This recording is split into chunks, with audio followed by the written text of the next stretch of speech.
In Figma, like a lot of other tools out there, we can actually create a working prototype to try out our design. Now I've got a file open here. You won't have this, that's okay.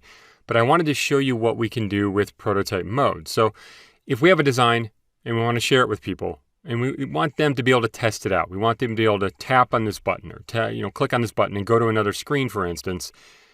Over here on the right, we have the prototype tab. Prototype tab is where we can go in to start to create connections between objects by dragging. And that way we can tell it when somebody taps here in this area, and usually it's within a frame or within an object within a frame, to another frame, how's it going to transition? How's it going to go from one screen to the next? And I'm calling these screens, these are technically frames.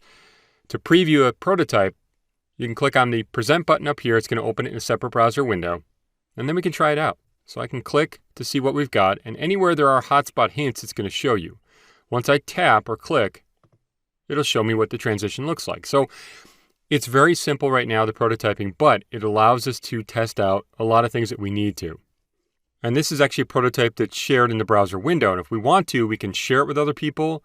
We can add comments. If I click on the comment bubble here, we can add other comments and we can view those comments directly within Figma. All right, I'll close this up. So we can create a prototype, a working prototype that is really easily, and that's what we're going to do next.